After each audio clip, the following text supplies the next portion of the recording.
Estimados participantes, muy buenas tardes a toda la comunidad. El día de hoy continuamos con el desarrollo y el homenaje al doctor Carlos Ramos Núñez. Este homenaje se desarrolla en coorganización con el Grupo Peruano de Historia del Derecho del Instituto Ribagüero de la Pontificia Universidad Católica del Perú, presentando las jornadas académicas en homenaje a el legado del profesor Carlos Ramos Núñez y su contribución al derecho civil. Hoy, en el día 2, tenemos la grata presencia del doctor Mario Castillo Freire, quien disertará la presentación referida a el doctor Carlos Ramos y el derecho civil peruano. Estimado doctor Castillo, muchísimas gracias. Le cedemos el uso de la palabra. Bueno, muchas gracias, Fabián, por la presentación. Muchas gracias a los amigos de Bill Oyer y obviamente de nuestra universidad. Cuando en días pasados me invitaron a poder participar en este homenaje al profesor Carlos Ramos Núñez, obviamente acepté de inmediato, ¿no? Porque se trata de una de las figuras principalísimas del derecho peruano, en la faceta de académico, de investigador y de historiador. El día, esto fue hoy día es martes, ¿no? El día viernes, como no estoy yendo seguido al estudio, sino estoy yendo algunos días y otros no, el día viernes le pedí a una persona en el estudio que me enviara a mi casa los libros que tuviésemos registrados en la biblioteca, escritos por el doctor Carlos Ramos Núñez, ¿no? Para ver, para ordenar un poco lo que iba a decir el día de hoy. Y realmente me llevaron un cerro de libros, ¿no? Me llevaron un cerro de libros, y eso que no tengo todos los libros. Me llevaron un cerro de libros a mi casa, que eran precisamente los libros que teníamos en la biblioteca escritos por el doctor Ramos. Sin duda, Carlos Ramos es una de las personas que más ha escrito en temas jurídicos en toda la historia del Perú, ¿no? La importancia de Carlos la conocemos nosotros en el medio académico, quienes somos profesores de Derecho, quienes, digamos, hemos dictado cátedra en paralelo con las suyas, porque estamos muy imbuidos de estas materias, ¿no? Pero yo no tengo ninguna duda de que con el paso de los años, y diría de las décadas, la figura jurídica de Carlos Ramos va a convertirse en uno de los íconos más importantes del derecho nacional. Sin duda la vocación de Carlos era la vocación por la investigación y por la historia. Carlos ha ejercido la profesión antes de vivir en Lima, cuando estaba en Arequipa. Carlos ha sido magistrado del Tribunal Constitucional hasta el día de su muerte. Pero si a Carlos hubiese que definirlo por qué le gustaba hacer más, yo no tengo ninguna duda que aquello que le gustaba hacer más era escribir. Y escribir sobre la historia del derecho. Pero no escribir solamente como un relato de los hechos que encontrara, digamos, en las investigaciones que hiciera, sino escribir intercalando lo que significa la historia de los acontecimientos y el análisis jurídico de esos propios acontecimientos, y a la vez dando una opinión, porque Carlos era una persona muy versada en general, o sea, era un hombre muy culto, un hombre muy entendido, y además dudo mucho que existiera una persona, no dudo mucho, no existe una persona en el Perú, ni una institución y yo diría la voracidad de acopiar cuanto documento histórico pudiese servir para esas investigaciones. Y las búsquedas que él hacía, ¿no es cierto?, no solo en Lima, sino en Cusco, en Arequipa, en Trujillo, en otras ciudades, para poderse nutrir de esa información. Y esa labor, que es una labor muy complicada, nosotros la podemos ver patentizada en sus obras. Sus obras tienen un asiento bibliográfico extraordinariamente grande, variado, y además que le permite hacer ese discurrir por la historia del derecho peruano con certidumbre. Entonces, yo eso les decía a mis alumnos el día que falleció, que justo tuve clase con ellos el día que falleció les pedí pues que rindiéramos un homenaje al doctor Ramos Núñez, porque el derecho iba a tener un gran vacío con su ausencia, ¿no? Él era un apasionado por escribir, yo comparto esa pasión por escribir, y sé lo que él sentía con esa vocación por escribir. Además, de una obra variopinta, una obra historiográfica y jurídica, centrada en diversos temas, él tuvo dentro de esa obra un desarrollo importantísimo en lo que respecta a la historia del derecho civil peruano, ¿no? A la historia del derecho civil peruano. Sin duda, debo confesar que son las obras que más interés siempre causaron en mí por mi formación civilista y además por el hecho de que hurgaba en la historia de distintos personajes que resultaba muy interesante descubrir o redescubrir. Seguramente descubrir para las generaciones jóvenes, ¿no? Y personas que no los conocían. Entonces, estos breves minutos en los cuales estoy haciendo uso de la palabra, ayer cuando echaba la última mirada a los libros de Carlos, decía, bueno, ¿y sobre qué voy a hablar, aparte de hablar de Carlos, ¿no? Y voy a decirles con la mayor sinceridad que me resultaba muy importante e interesante leer o releer lo que él escribía de los miembros de... Es un relato, estoy hablando del volumen 1 del tomo sexto de la historia del derecho civil peruano siglos XIX y XX, ¿no? Es un relato muy interesante, ¿por qué? Porque si bien el Código del 36 es un código que no nos rige, es un código que tuvo una gran importancia en el Perú, ¿no? El Código del 36 fue derogado el año 84, sustituido por el Código de ese año, y es un código que además tiene, pues, o tuvo 48 años de vigencia, ¿no? Sin duda menos que los 84 años de vigencia del Código de 1852 y más de los que están corriendo para el Código Civil de 1984. Pero a mí siempre me llamó la atención, y ese era un tema que yo lo he conversado alguna vez con Carlos, ¿no? Porque estudiamos juntos del 95 al 97 el doctorado, yo no lo conocía, y entonces estudiamos juntos en esa primera promoción del doctorado en Derecho de la Católica de los años 90, en donde éramos alumnos, pues, éramos alumnos, todos los presentes, salvo uno, creo, de los 15 o 16 alumnos, todos éramos profesores de la universidad, ¿no? Y varios de ellos habían sido mis profesores. Entonces fue grato ahí descubrir a este personaje, porque era un personaje, Carlos Ramos Núñez, que era un apasionado pues, por la historia, ¿no? En cierta forma, Carlos, sin duda fue un bicho raro, ¿no? Una persona cuyas características peculiares en materia de investigación y de profundidad lo hacían irrepetible, ¿no? O sea, es difícil que exista otro Carlos Ramos a lo largo de la historia del derecho peruano. No me refiero al pasado, que no lo hubo, sino me refiero al futuro. Esos personajes que se presentan en el mundo cada cierto tiempo, ¿no es cierto? Y que uno sabe que no los va a volver a ver, ¿no? No va a volver a ver a gente así. Entonces yo comentaba en alguna de estas oportunidades que tuvimos para conversar, algún intermedio, algún café, en esos años, estoy hablando hace pues 95, estoy hablando hace 26 años, ¿no? Que a mí me llamaba mucho la atención el proceso codificador de 1936, que él lo recoge de manera muy, muy pulcra en este tomo sexto, volumen 1. ¿Por qué?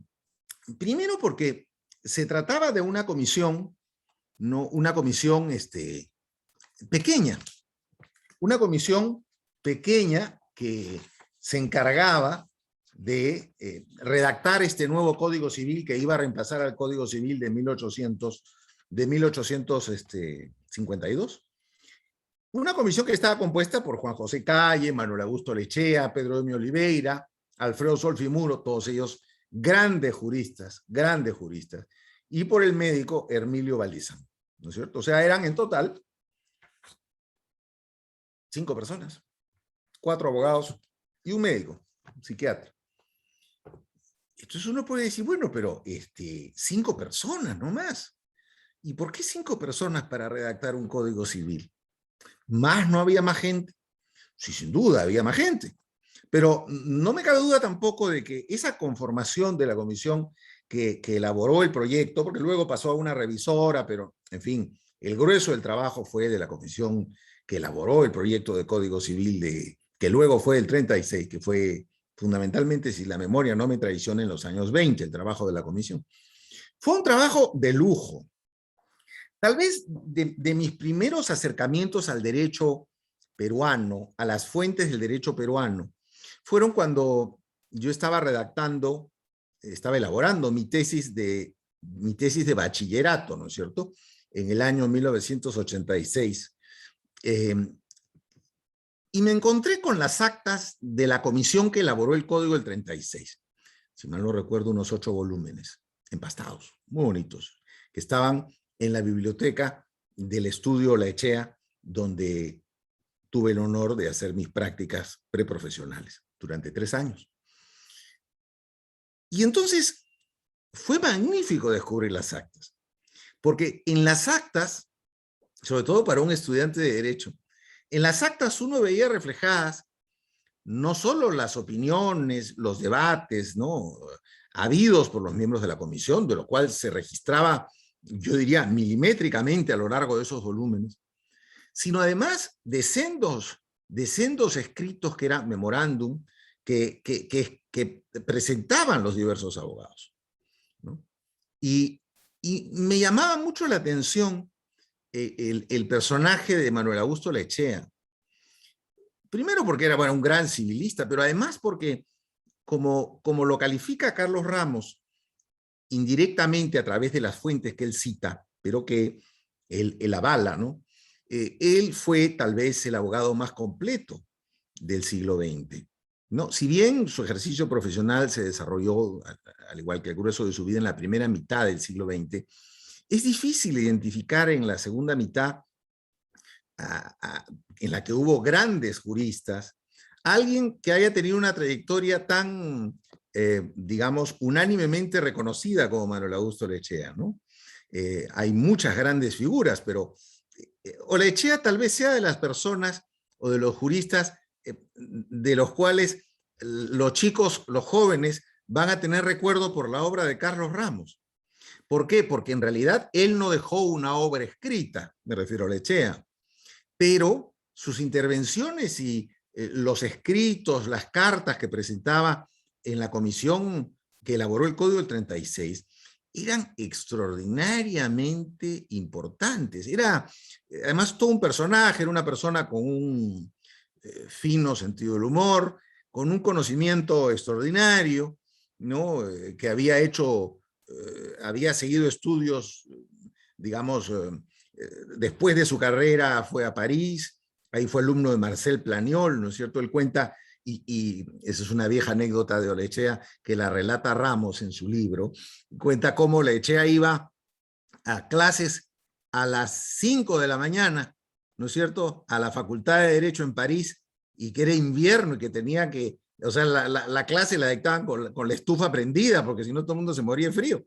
Bueno, entonces, pero claro, imagínate pues si tu profesor va a ser Marcel Planiol, o sea, no duerme 3 días para ir a su clase, ¿no es cierto? Bueno, ese es un privilegio que tuvo Lechea. Y sin duda desde esos tiempos, y desde antes, cuando era alumno universitario, tuvo una gran vocación por la investigación y por hacerse de cuanta obra nueva e importante salía en Europa sobre el derecho continental, ¿no?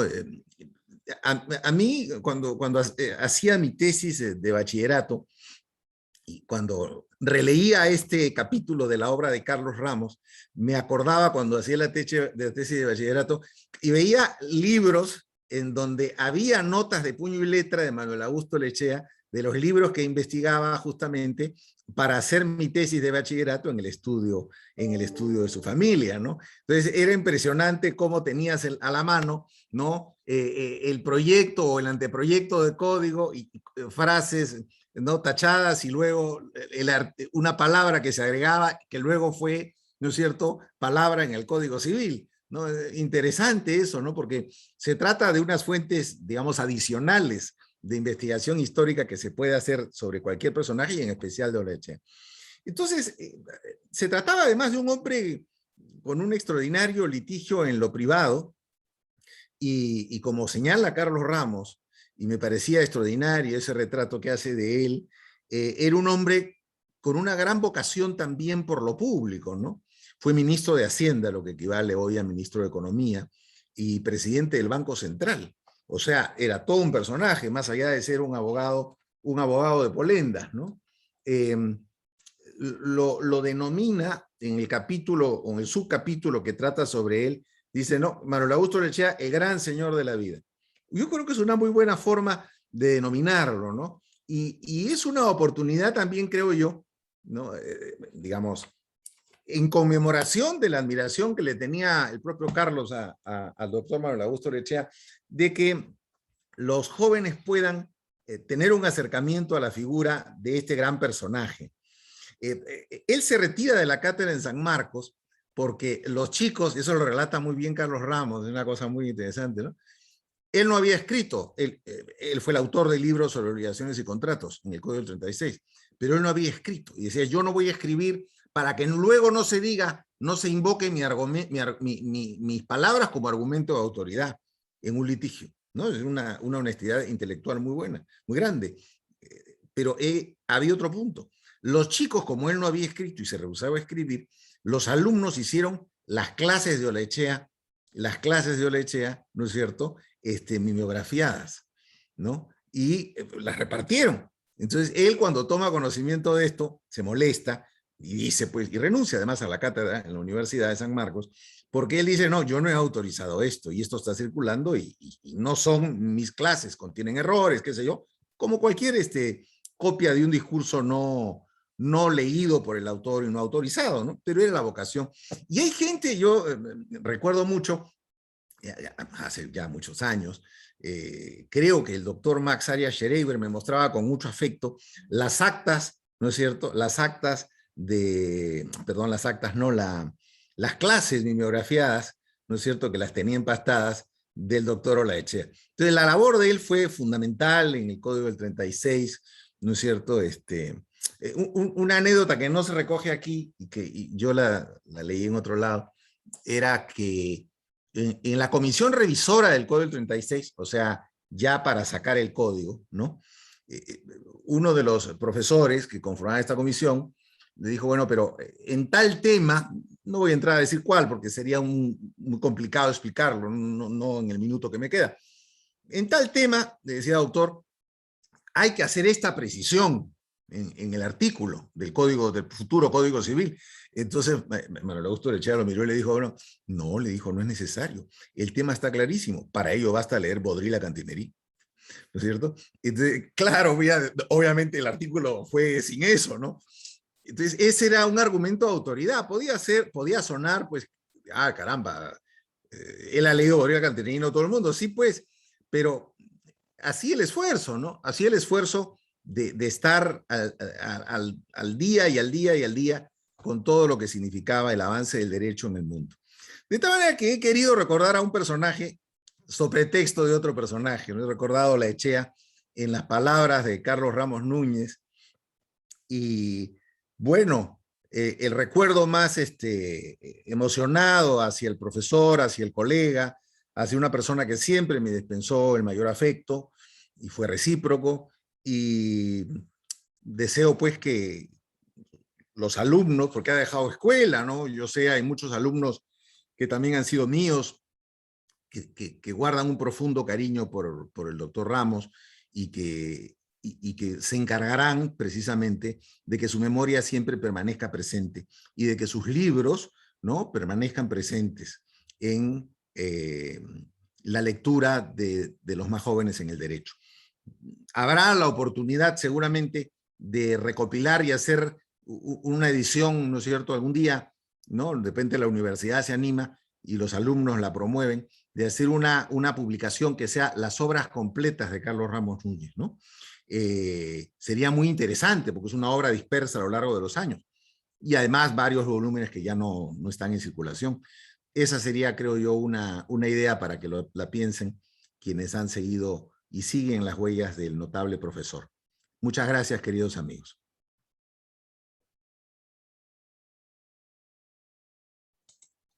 Muchísimas gracias, estimado profesor Castillo Freire, por la presentación.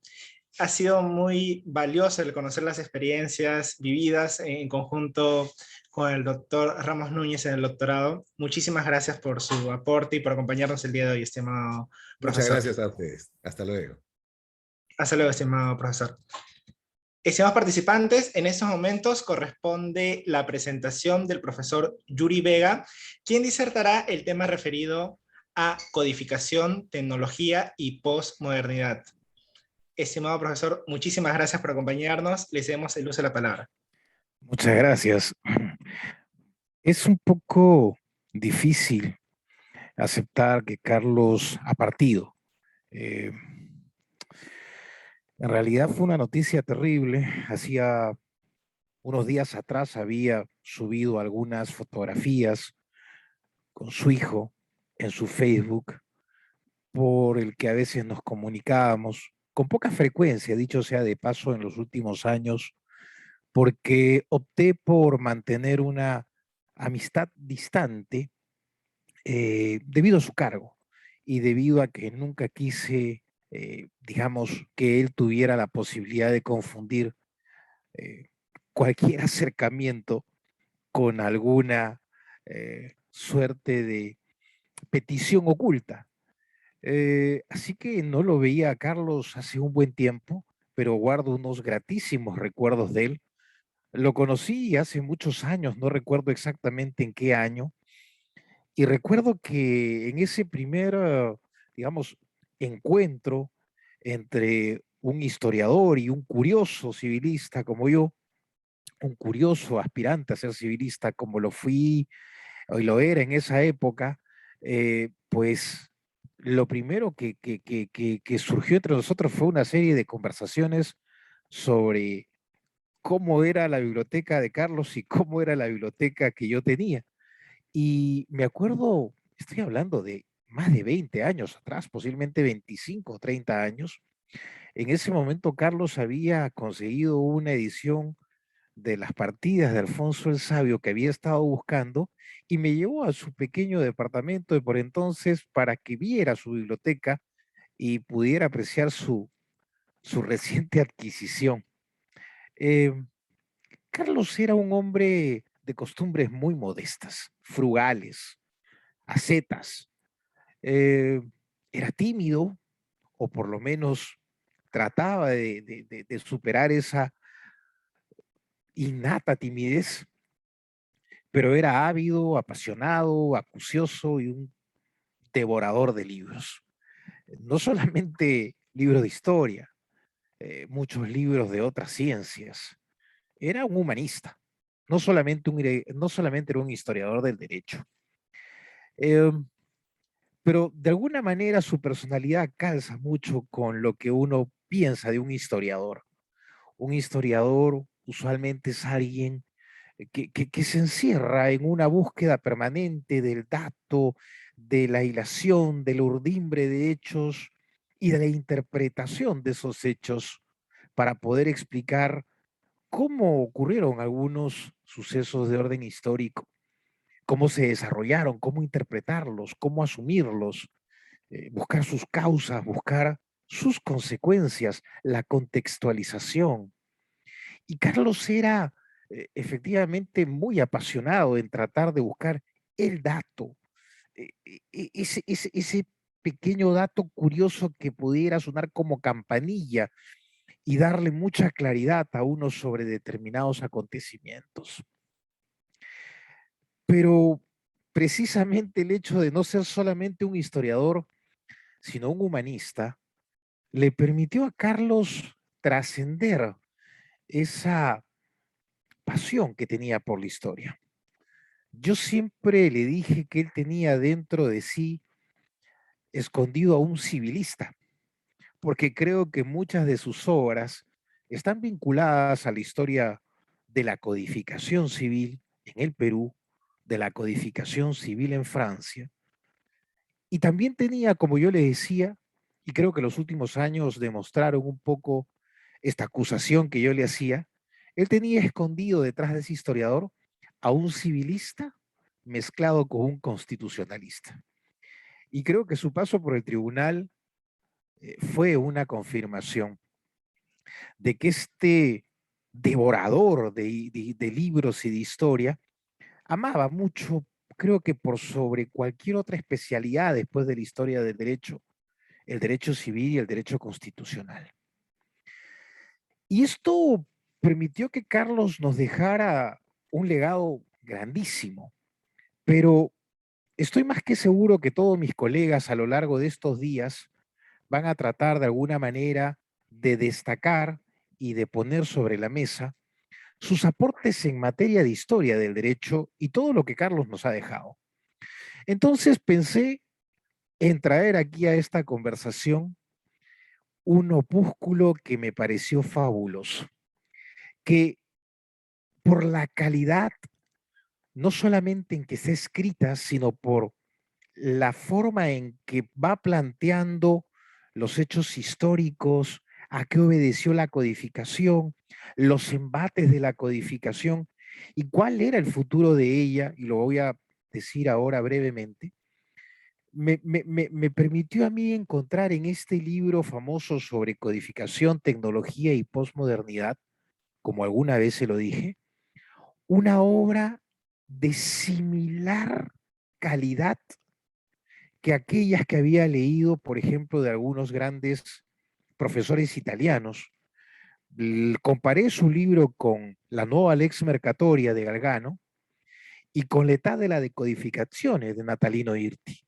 Me parecía, y con alguna obra por ahí que se la comenté, un opúsculo sobre historia del derecho medieval de Paolo Grossi. Y se lo dije a Carlos, tu libro ha sido escrito de una manera tan magistral en tan poco espacio que me hace recordar a estas obras. Él se sonreía, era muy modesto, eh, lo conocí además de cerca cuando justamente con mi maestro Carlos Fernández Cesarego, allá por los años 90 a inicios, eh, desde el Centro de Investigación de la Universidad de Lima y de manera conjunta con la Fundación Bustamante de la Fuente, se editó una colección sobre la historia del derecho civil en el Perú. Y me acuerdo que trabajamos de la mano los tres. El profesor Fernández Cesarego explicó las cosas de una perspectiva actual. A mí me tocó algunos modestos aportes y Carlos se lució con la historia de algunas instituciones en el tomo 1 de esa colección que creo que muchas personas recuerdan. Pero regreso un poco a este opúsculo, que en realidad de opúsculo solamente tiene el nombre porque creo que es un aporte valiosísimo. Eh, en este aporte, Carlos dice algunas cosas o dijo algunas cosas que creo que coinciden con muchos eh, que son de alguna forma estudiosos de la codificación. Y en lo personal también comparto sus conclusiones y ahora expondré por qué. Eh, Creo que todos conocen de alguna manera que la codificación decimonónica sufrió una serie de embates por tratar de haber sido concebido como si fuera un sistema geométrico definitivo, como si todo el derecho que antes era frondoso, desordenado, de múltiples fuentes, al haber sido sistematizado, ordenado, eh, de alguna manera simplificado y haberse, digamos, traducido en código, redactado con un lenguaje sencillo, claro, directo, adornado. eh, el embate que sufrieron los códigos, decía, obedece a que se tuvo una concepción equivocada sobre su carácter inalterable, sobre su posibilidad de ser equiparado a un sistema geométrico, ni más ni menos que para regular vida humana, que es dinámica, inaprensible, móvil, eh, fluida, inacabada.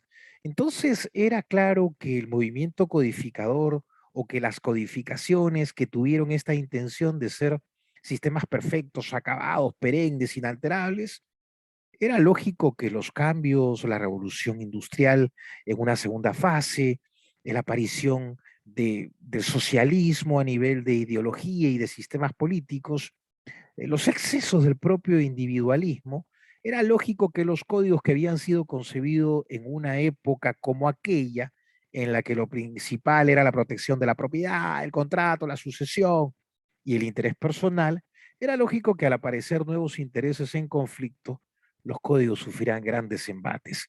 Y que esta vieja idea de que los estados, para consolidar su soberanía, tenían que tener la constitución que regulaba los sistemas políticos y las relaciones del Estado entre los órganos del Estado y con los ciudadanos, y tener un código que era como una suerte de constitución de la actividad privada, era lógico que la aparición de nuevos sucesos, acontecimientos, conflictos y la dinámica misma de la aparición de nuevos personajes, de nuevos intereses, era lógico que pusiera en crisis estos sistemas que fueron concebidos como al estilo, digamos, cerrados o geométricos o cuasi perfectos. Y entonces la aparición de legislación allende las fronteras de los códigos, la aparición de nuevas especialidades, el arrebato de algunas materias a los códigos, la incapacidad de poder meter toda esa cantidad innumerable, interminable de normas y de entes con capacidad legiferantes, de meter todo aquello al interior de un código, puso en crisis los códigos. Y Carlos se preguntaba, ya más allá de la crisis y del hecho de que hemos vivido y convivido con esta etapa de decodificación, en palabras de Irti, más allá de ello, Carlos se hacía algunas preguntas sumamente interesantes, ya no tanto mirando esta crisis de las primeras décadas del siglo XX, sino que más bien mirando cualquier posible otra y nueva crisis que pudiera sufrir los códigos como consecuencia de que la revolución que implicó la aparición de la imprenta y de este invento de Gutenberg también era puesto en crisis con la aparición de la telemática y la superación del soporte cartáceo de papel para poder usar estos mecanismos que sustituyeran al papel, que fue un gran aliado de los códigos.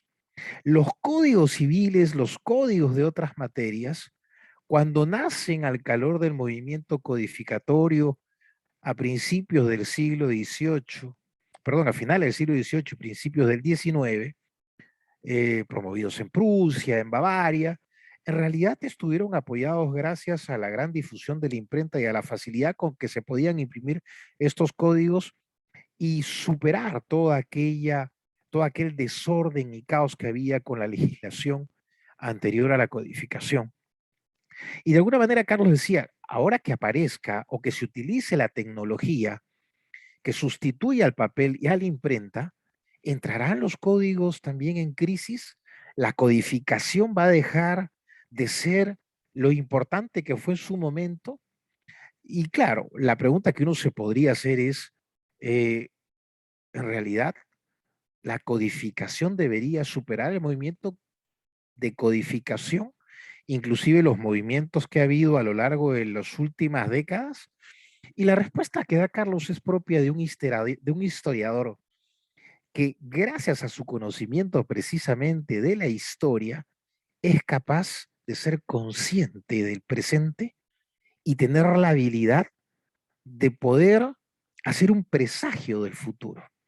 Y cuando combina estas variables de la codificación, de la descodificación, de la legislación frondosa, de esta hojarasca legislativa que existe más allá de la frontera de los códigos, de las múltiples especialidades que han nacido a lo largo de las últimas décadas fuera de los muros de los códigos, llega a una conclusión que me parece realmente muy sensata. La tecnología ayuda más bien a tener acceso a una información mucho más ordenada y actualizada de las normas, de las leyes. Los viejos repertorios de papel impreso, de jurisprudencia, de leyes, de códigos, hoy en día no exigen el titánico y casi imposible trabajo de ir mirando y hurgando en una cantidad innumerable de fuentes con el riesgo de no poder encontrar toda la información adecuada para poder dar una respuesta a un problema concreto. La tecnología, por el contrario, nos va a permitir ayudar tener un mejor norte, una mejor guía, un mejor proceso de selección, de acceso y selección de fuentes. Y cuando aplica estas ideas a la codificación, dice Carlos, o dijo Carlos en una posición que yo comparto muy premonitoria, dijo algo así como, la tecnología en los últimos años no ha hecho que desaparezca el proceso de codificación en algunos países. Muy por el contrario, ha habido tantos, claro, se refería, el libro es del año 2000, se refería a los países que pocos años atrás habían lanzado un nuevo código y claro, entre ellos estábamos nosotros, estaba Bolivia, estaba Portugal. Si retrocedíamos 20 o 30 años hacia atrás, el proceso codificatorio no había concluido, había seguido avanzando y la tecnología no lo había cortado. Y lo que podríamos decir es que efectivamente eso tampoco ha ocurrido después de que Carlos tuviera este presagio. Muy por el contrario, en los procesos de codificación, la tecnología permite a aquellos que están envueltos en esta importante tarea, permite tener un acceso a lo que ocurre con la regulación de determinadas instituciones en otros países. Entonces, creo que allí la visión que tenía Carlos era adecuada. La tecnología no va a destruir el movimiento codificatorio o de codificación, más allá de que los códigos en el siglo XIX estuvieron respaldados o fueron aliados del libro que es producto de la imprenta como una de las grandes revoluciones que hubo a partir de este invento de Gutenberg. Pero hay algo que me interesa más y con esto cierro mi intervención. Carlos tuvo una premonición muy sensata, propia, decía yo, de un historiador que es capaz de leer no solamente el pasado, sino de perfilar lo que puede ocurrir en el futuro. Y él decía algo así como que los códigos civiles, sobre todo, ya no iban a ser aquellos códigos que tenían esa vocación omnipresente, omnívoda, que nacieron con esta vieja idea de una plenitud hermética, sino que muy por el contrario, debido a que hoy en día es casi imposible, inclusive para un hombre de derecho, conocer una mínima fracción de su orden legal, del orden legal de su país, decía Carlos con mucha razón y en una conclusión que yo comparto y así lo he dicho cuando he comparado los códigos con los restatement americanos en un trabajo de no hace muchos años, que los códigos al final van a terminar siendo códigos de principios y no de normas de detalle o de exceso de regulación.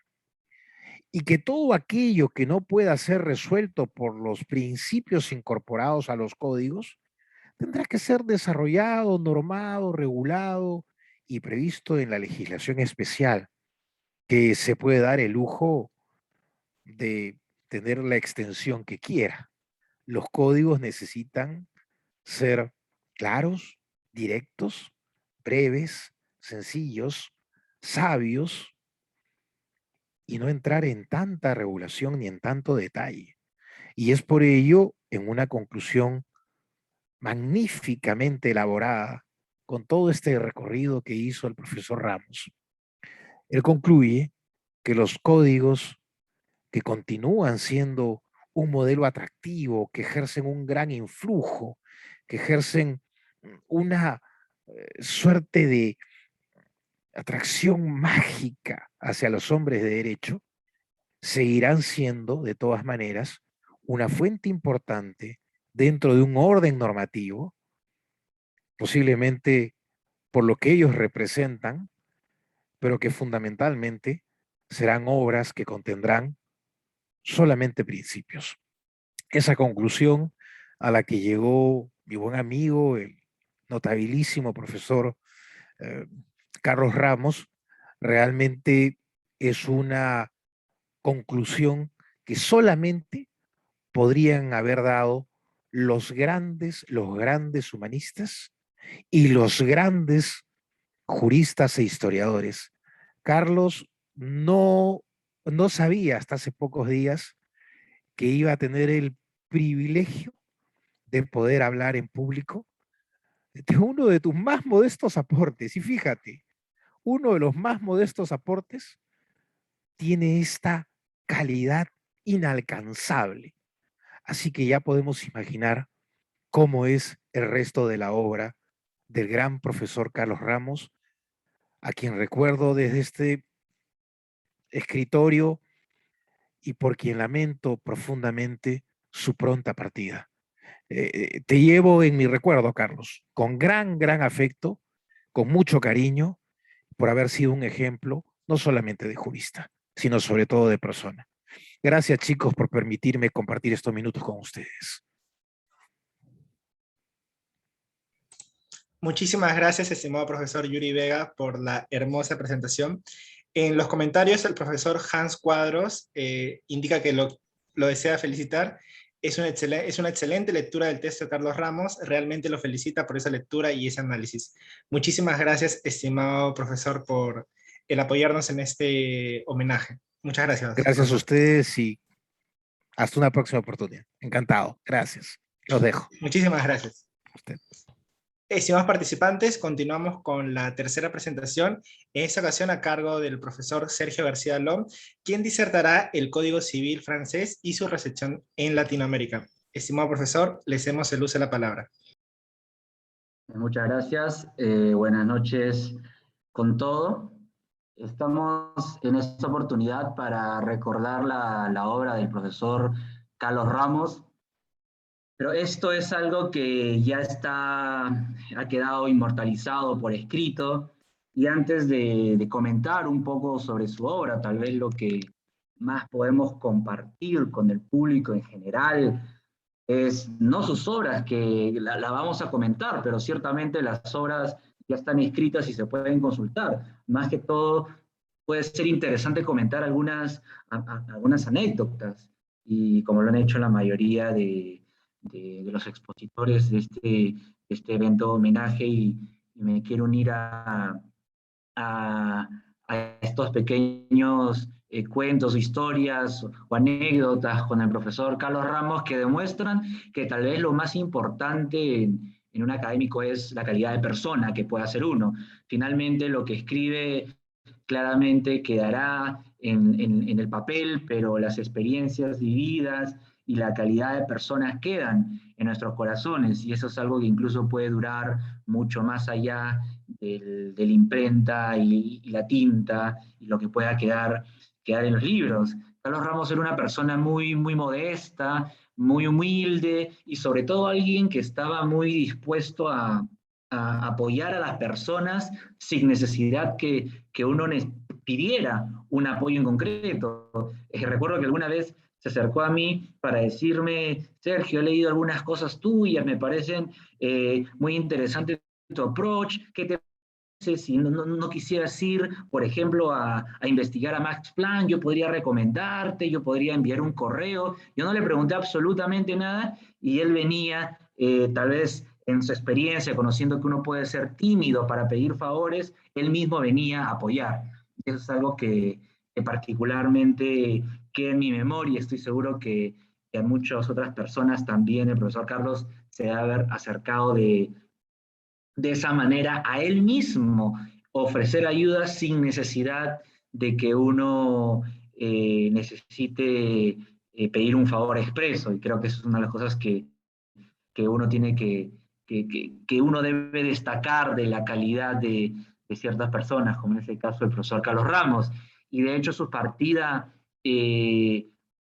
nos toma a todos de manera muy sorpresiva, y de hecho yo conversaba con él hace poco, porque Carlos Ramos no solamente ha sido magistrado del Tribunal Constitucional, profesor, historiador, jurista, sino también traducía algunos artículos, y de hecho días antes de que tuviéramos que conocer de su partida, conversaba con él sobre uno de los artículos que él había traducido, en específico uno de Giorgio Di Nova que se llama El contrato tiene fuerza de ley, un artículo muy importante que hace referencia a una de las normas más importantes del derecho de contratos y que quedó inmortalizado en el artículo 1134 del original Código Civil francés. Y conversábamos sobre este artículo y me mencionaba de que sí, en su momento tradujo este artículo para uno de los libros homenajes al profesor Manuel de la Plante de la Valle, y me comentaba que ese artículo era, y que ese libro en general era como que una joya perdida, porque era a veces difícil encontrar a la fecha. Era un artículo que se publicó, si no me equivoco, en 1996. Y comentaba este artículo porque puede servir como una buena introducción para el libro que quiero comentar el día de hoy, que es una excelente obra titulada El Código Napoleónico y su recepción en América Latina. Y mi intención de comentar este libro es tal vez presentar al público en general la utilidad práctica que pueda tener el derecho y la historia del derecho, ambas dos caras de la misma moneda. Siento que puede existir cierto prejuicio, cierta creencia de que el derecho comparado y sobre todo a la historia del derecho es algo que le interesa solo a los curiosos, a los académicos, a los que paran en la biblioteca, y por ende que se puede distinguir aquellos historiadores o comparatistas de aquellos profesionales que se dedican en la práctica, ¿no? Como dicen como distinguen a veces los anglosajones, los scholars de los practitioners, el académico de aquel abogado litigante o aquel consultor, aquel profesional en derecho que se dedica a la práctica. Y quiero tomar este libro como la oportunidad para dar algunas reflexiones o en todo caso poner ejemplos de cómo el derecho comparado y cómo la historia del derecho es esencial en la práctica, y sobre todo en la práctica civil o arbitral. Y la razón por el cual tomo como referencia este libro es, no voy a entrar a analizar el fondo del libro necesariamente, sino a mencionar de manera breve que cuando se habla del Código Napoleónico y su recepción en América Latina, se refiere Carlos Ramos y en general también cualquier otro comparatista o historiador que se refiere al tema, al hecho de que en la época del siglo XIX el ejemplo de codificación fue el Código Civil francés. Y este ejemplo luego es tomado por otras codificaciones, sobre todo las latinas, en casi una importación completa. Y el libro de Carlos Ramos habla del Código Napoleónico y su recepción en América Latina porque quiere centrarse en la importación del Código Napoleónico de 1804 en diferentes jurisdicciones latinas en Latinoamérica. Y uno podía preguntarse, ok, esto puede ser muy importante como dato teórico, pero ¿cómo me puede servir en la práctica? Nosotros partimos de la premisa de que normalmente las codificaciones civiles son copias de codificaciones extranjeras, sobre todo europeas en específico, la francesa. Uno podrá observar que la ley, por ejemplo, en este caso, la ley peruana, puede ser muy similar no solamente a la ley francesa, sino a otras jurisdicciones que han copiado el Código Civil francés, en específico el Código chileno de Andrés Bello, es una copia del Código Civil francés. Ojo, por copia no quiere decir que no se haya hecho una importación sin mayor reflexión, sino, digamos, en este contexto se puede hablar de tal vez mejor que copia, trasplante o importación, pero el punto es tener en cuenta de cómo jurisdicciones latinoamericanas se han inspirado en la legislación francesa. Mencionaba el artículo 1134 del Código francés, que es probablemente una de las normas más importantes, porque es aquella que regula tres normas fundamentales en el derecho civil: el pacta sunt servanda, la santidad contractual y la buena fe. Y esa misma norma ha sido replicada casi en su misma literalidad en otras jurisdicciones europeas como Italia o España. Claramente en Latinoamérica, al haber adoptado el código francés, como es el caso de Chile, Ecuador, Colombia y Venezuela. Una vez que Andrés Bello importa el código francés, a su vez inspira a otras codificaciones como las que mencionaba, Ecuador, Venezuela, y Ecuador, Venezuela y Colombia. Tanto es así que uno, si es que quiere, por ejemplo, realizar investigación o realizar antecedentes jurídicos y encuentra o quiere enfocarse en una norma francesa, por ejemplo, el 1134, va a encontrar que la misma norma se encuentra en el código chileno, se encuentra en el código de Colombia, Ecuador, Venezuela y otros. Y esto puede ser muy importante a efectos prácticos, por un lado porque nos permite conocer los antecedentes, pero por otro porque nos permite también conocer nuestro derecho. Un dicho muy conocido en derecho comparado es que uno puede saber cuál es el derecho propio cuando sabe qué cosa no es el derecho. Y eso lo puede hacer a través de la comparación jurídica y revisando los antecedentes respecto a un derecho aplicable.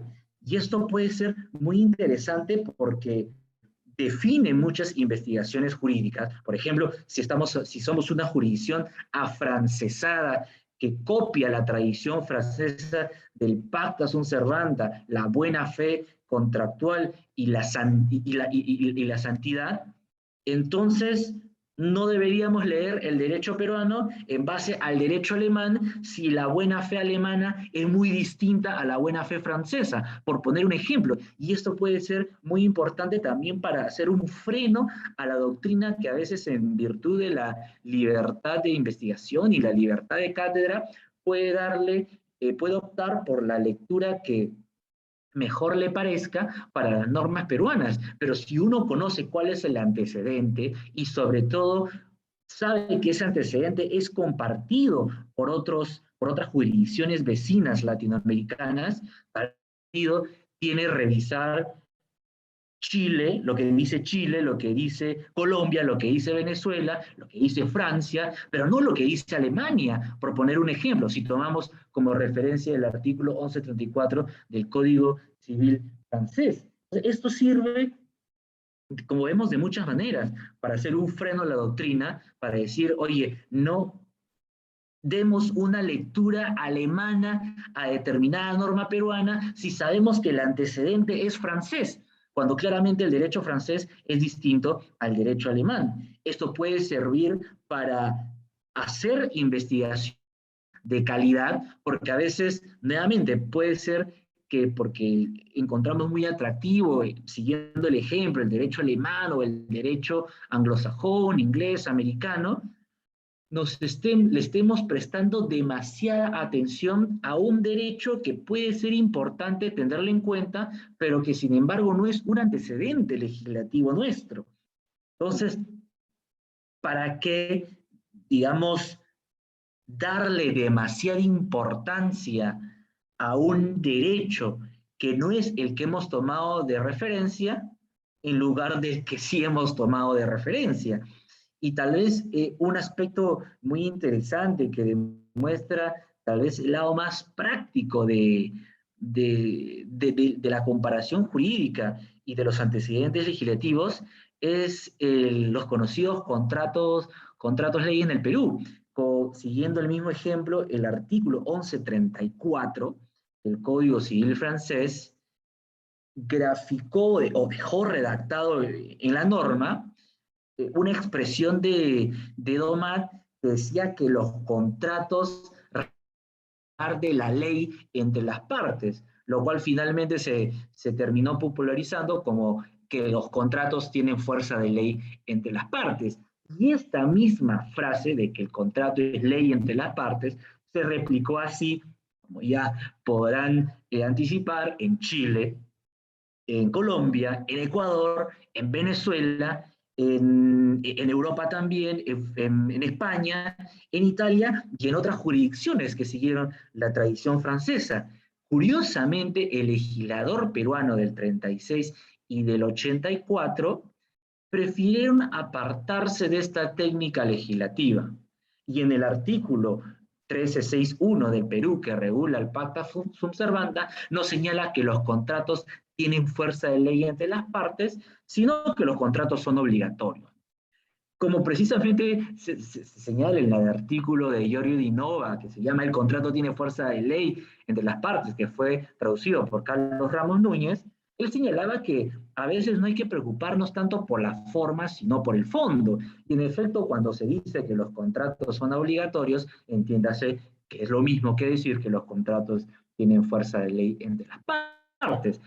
Sin embargo, si bien esto es así y podría entenderse de tal manera por los peruanos sin mayor inconveniente, hubo un arbitraje internacional en donde precisamente el tribunal arbitral tenía como un árbitro internacional a un abogado francés, y el abogado francés está acostumbrado al derecho francés y que sabe del contenido del libro de Carlos Ramos, de que el Código Civil Napoleónico fue recepcionado en Latinoamérica por muchos países latinoamericanos, se preguntaba por qué el Código Civil peruano, en el artículo 1361, que regula el Pacta Sunt Servanda, no señala que los contratos son ley entre las partes, como sí lo señalan sus vecinos Chile, Ecuador, Colombia y Venezuela.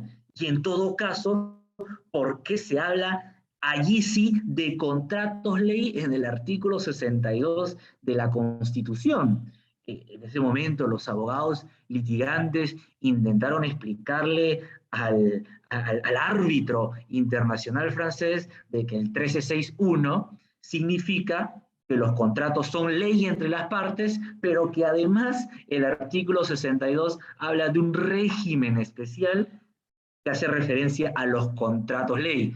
Claramente el abogado francés no entendió nada, porque ¿cómo es eso? Que en el Código Civil los contratos son ley entre las partes, pero que conforme el artículo 62 de la Constitución también hay otro tipo de contratos llamados contratos ley. Una interpretación que yo he ido, que lo expuse hace poco, precisamente en un webinar, es que el legislador constitucional quiso corregir la técnica legislativa del legislador civil, porque si bien el legislador civil señaló que los contratos son obligatorios, el legislador constitucional quiso dejar esto en claro en virtud o mejor dicho, en favor de la inversión extranjera, porque para un inversionista francés claramente no es lo mismo que la legislación nacional señale que el contrato es ley entre las partes a que diga que el contrato es obligatorio. Entonces, para que el legislador constitucional dejara las cosas en claro, prefirió más a que falte. Y por ello, a pesar de que se entendiera de que el artículo 1361 del Código Civil hace referencia al Pacta Sunt Servanda, entiéndase, los contratos son ley entre las partes, quiso replicar esta técnica legislativa francesa, pero en la Constitución, al señalar que el Estado, mediante ley, puede otorgar garantías y seguridades mediante contratos ley, lo cual al final parece un trabalenguas, porque a un tribunal extranjero hay que explicarle que bajo el Código Civil los contratos son ley entre las partes, pero que además bajo la Constitución pueden haber contratos ley que obviamente también son ley entre las partes. Entonces, estos antecedentes legislativos nos pueden ayudar para comprender mejor el derecho interno y para entender el aspecto práctico de los mismos. De hecho, en este caso internacional, parece que el Tribunal Arbitral nunca entendió realmente lo que eran los contratos ley, y bueno, no se le podría culpar, porque si el derecho nacional de por sí es incoherente, no va a poder ser explicado de manera clara a un tribunal extranjero. Entonces, esto es solamente algunas pinceladas, algunas ideas de cómo el derecho comparado y la historia de derecho es importante, no solo para los curiosos y para los académicos, sino también para los abogados que ejercen el derecho al día a día. Y me parecía importante en un evento,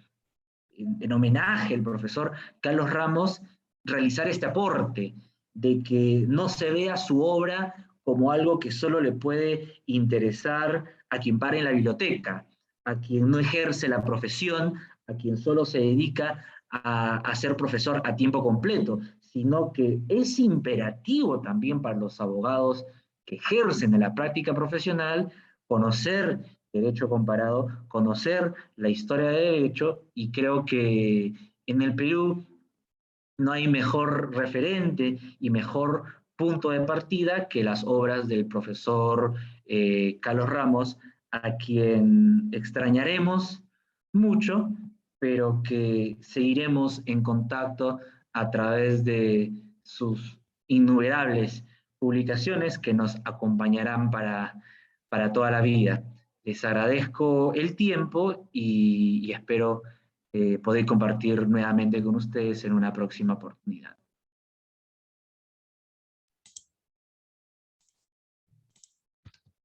Muchísimas gracias, estimado profesor García Long, por desarrollar la presentación de el Código Civil francés y su recepción en Latinoamérica. El doctor Carlos Ramos Núñez hubiera estado encantado de escuchar todos los comentarios tan atinados sobre su persona. Muchísimas gracias, estimado profesor García. Muchas gracias. Estimados participantes, continuando con la presentación, le corresponde el turno al profesor Fernando Liendo, quien disertará Los juristas como intelectuales, contribuciones de Carlos Ramos Núñez al derecho civil, historia para abogados. Estimado profesor, le cedemos el uso de la palabra. Gracias. Bien, ante todo, buenas noches. Quiero agradecerle a los organizadores por esta invitación. Creo que es una ocasión excelente para reflexionar sobre lo que fue la obra del doctor Carlos Ramos Núñez en sus diferentes facetas. Y bueno, precisamente cuando me cruzaron la invitación, pensé un poco cuál de estas facetas podría comentar o analizar, porque como sabemos, el profesor Ramos fue, digamos, tuvo diferentes espacios y diferentes facetas, como acabo de decir, donde actuó en el derecho, tanto como magistrado del Tribunal Constitucional, como profesor universitario y como autor de obras jurídicas. Entonces, yo lo que voy a hacer es limitarme a comentar algunas de las contribuciones del profesor Ramos e intentar insertarlas en un contexto más general de lo que es la historia del derecho, ¿no? Entonces, voy a compartir una presentación que he hecho con ustedes. Primero, si si el administrador me permite compartir pantalla, por favor. A ver, sí, ok. Sí, sí se encuentra habilitado. Ok, bien, entonces, ahí estoy abriendo la presentación, disculpen el retraso. Ok, bien. Mi presentación se titula Los juristas como intelectuales. Este título, que es una afirmación, bien pudo haber sido una pregunta. Una pregunta en el sentido de que somos los juristas intelectuales, verdaderos intelectuales, o cuál es nuestro espacio. Entonces, esta es la pregunta que voy a tratar de responder, bueno, tentativamente, desde luego, en un espacio como este, donde no hay tiempo para una disertación extensa, todo eso, entonces voy a tratar de ir lo más acelerando posible para respetar los tiempos del evento. Bien, básicamente hay 4 partes en mi presentación. Primero quiero ubicar la obra del profesor Ramos dentro de lo que se puede denominar una tenue tradición de historia del derecho en el Perú, ¿no? Después quiero analizar la figura de los juristas como intelectuales, para después examinar algunas contribuciones de lo que fue la obra del profesor Ramos, ¿no? Básicamente concentrada en 2 aspectos. Primero, la desmitificación del derecho y de algunas instituciones jurídicas que tradicionalmente se presentan con un velo de santidad, de indisputabilidad, cuando la historia indica otra cosa. Y finalmente quiero terminar, a tipo modo de colofón, como sobre unas reflexiones en torno a Carlos Ramos como lector de Savigny, y lo que fueron las tesis de la Escuela Histórica del Derecho. Bien, sobre lo que es el primer punto, considero que es posible ubicar a la obra del profesor Ramos en una tradición disciplinar más amplia, ¿no?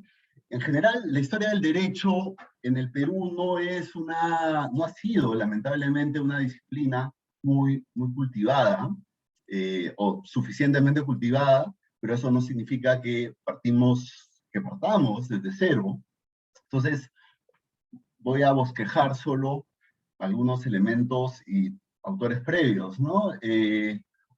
Podríamos comenzar, claro, si enfocamos lo que es la actividad intelectual desde la Constitución del Perú como República Independiente, virreinato dejado de lado, primero en el curso de Historia del Derecho Peruano de Román Zamora. Estas son unas lecciones, claro, estaban obviamente destinadas para la enseñanza, y realmente sugiero y recomiendo que los interesados puedan acceder a este documento. Es un documento que está disponible en internet, ha sido digitalizado por Google Books y tiene mucho interés. Entonces, grosso modo, yo considero que Ramos es un tipo de jurista historiador. ¿Y qué es lo que significa ser un jurista historiador? Bueno, como el propio nombre lo dice, es un abogado que tiene un interés por la historia significativo. De alguna forma, es un caso semejante al de otros juristas, algunos más juristas y otros más historiadores, como el mencionado Román Zamora, Jorge Basadre, que era abogado, tiene título en Derecho, Guillermo Lomán Villena, Vicente Urcal del Pino y Fernando de Trasquiniz. Podemos señalar que, en general, estas serían, digamos, de las obras más relevantes sobre historia del derecho producidas en el Perú. Desde luego, cualquier listado, cualquier selección siempre puede ser arbitraria, pero creo que es razonable afirmar que, por ejemplo, en el libro de Jorge Basadre sobre historia del derecho peruano sigue siendo un libro con con bastante utilidad, a pesar de que, bueno, desde luego ha quedado desactualizado en muchas cosas. Lo mismo en el caso de Vicente Ugarte del Pino y su historia de las constituciones, o los estudios de Guillermo Longman Villena sobre, básicamente enfocados en el derecho indiano. Y finalmente, bueno, esta tradición un poco más clásica fue actualizada en el conocido libro de Fernando de Traseñís sobre la idea de derecho en el Perú republicano en el siglo XIX, que es un libro que a quienes no lo han leído lo recomiendo vivamente, porque es una buena muestra de cómo los juristas pueden utilizar diferentes métodos de las ciencias sociales para aplicarlos en el análisis histórico del derecho. Ideas como las de modernización tradicionalista y otras ideas que Traseñís fue recogiendo a lo largo de su trayectoria intelectual fueron plasmadas en este libro. Entonces, considero que la obra de Carlos Ramos puede insertarse en esta tenue tradición de historia del derecho en el Perú. Y es así como podría o debería ser entendida. Siguiendo con la siguiente parte, si es que la presentación y mi computadora me hacen caso para pasar a la siguiente diapositiva. No estoy con el mejor internet disponible, lo siento por eso, pero ok, seguimos. Los juristas como intelectuales. Esto es sobre todo una pregunta, ¿no? ¿Qué es lo que significa ser un intelectual? Una primera definición, la encontramos desde luego en el diccionario, ¿no? Es decir, el intelectual como una persona dedicada preferentemente al cultivo de las ciencias y las letras. Ahora bien, la pregunta que quiero plantear es si somos los juristas intelectuales. ¿Cómo nos ve la sociedad?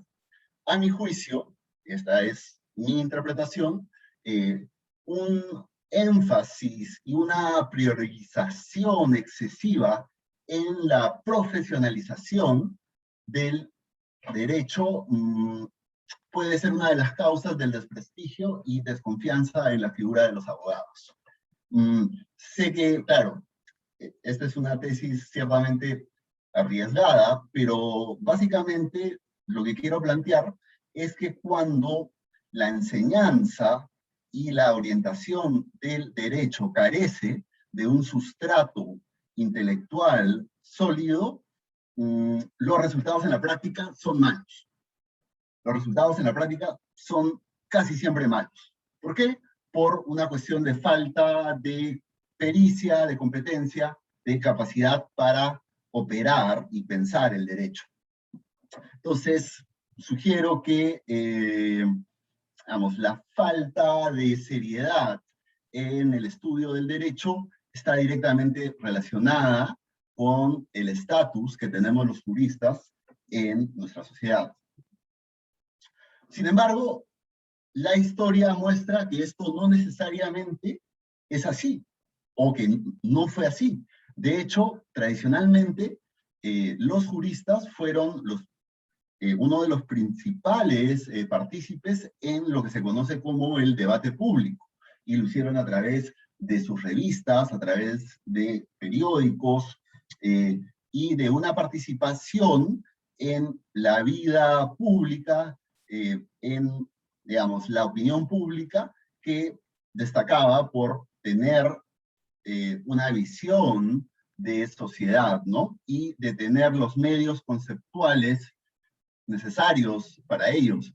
Recordemos brevemente que, por ejemplo, en el siglo XIX no existían economistas, o sea, los encargados de la economía política eran los abogados, los juristas, y así sucesivamente. Esto desde luego es mucho más complejo, hay bibliotecas enteras sobre esto, pero dejo la idea. está también la idea del intelectual público, ¿no? O sea, sí, esta es otra reflexión en torno a si hoy en día todavía se puede hablar de la existencia de intelectuales públicos. O sea, pensemos en, por ejemplo, Albert Camus, o Jean-Paul Sartre, o Bertrand Russell, digamos, esta figura de un intelectual no solo dedicado a una disciplina específica, sino partícipe del debate público y, digamos, cuya opinión exclusivamente basada en sus méritos intelectuales era, pues, escuchada y discutida. Yo considero que el profesor Carlos Ramos, sobre todo a través de sus artículos periodísticos publicados en el Peruano, tenían mayor difusión, inclusive su actividad en redes sociales, pues, como se recordará, era muy activo en Facebook, intentó de alguna manera constituirse como un intelectual público. Y siendo jurista, yo creo que ese es un mérito que se le debe de reconocer. Siguiendo con el próximo punto, vamos a ver, otra vez, si mi computadora me hace caso. Figura a lo del profesor Carlos Ramos como lector de Savigny. Este es un aspecto bastante interesante a mi juicio, porque me atrevería a sostener que parte de, digamos, nuestra incuria educativa, compartida por casi todas las facultades de Derecho, es una falta de apropiación rigurosa de las tradiciones intelectuales del derecho, ¿no? Entonces, claro, por ejemplo, cuando se habla sobre Savigny, muchas veces se le dice Savigny, incorrectamente, se habla en función de la posesión, ¿no? Y las teorías de la posesión, todo eso, pero eso, vamos, es solo una parte bastante pequeña de lo que fue la obra de Savigny. Bien.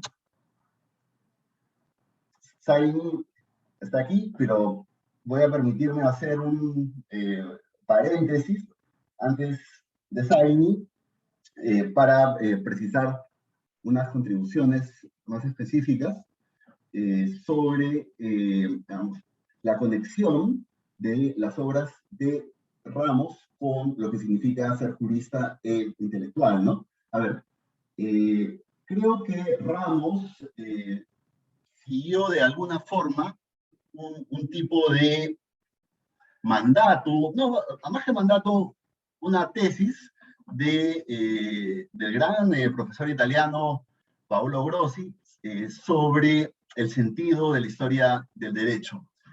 Para Paolo Grossi, quien por cierto, como saben, también fue juez del Tribunal Constitucional italiano, la historia del derecho tenía por finalidad la desmitificación del presente, ¿no? ¿Qué es lo que significa desmitificar las instituciones jurídicas? Simplemente señalar que estas instituciones jurídicas, como el código, como la propiedad, el contrato, las formas de gobierno y de constitución, son básicamente elecciones. Es decir, fueron elecciones históricamente motivadas, pero que bien se pudo haber seguido otros caminos, bien se pudieron haber tomado otras decisiones y otras elecciones que cambiarían radicalmente la configuración de lo que entendemos por derecho. Entonces, creo que esto es algo que el profesor Ramos siempre tuvo presente, ¿no? Después está, claro, yendo a detalles más específicos de su obra, porque veo que el reloj sigue avanzando. Por ejemplo, si nos vamos a la historia del derecho civil peruano, para mí su valor principal es que hay una recuperación de autores, de juristas, de sus trayectorias vitales, de su actividad intelectual, sobre todo a la hora de las codificaciones, que es bastante valiosa para entender las razones de por qué el derecho peruano es como es, ¿no?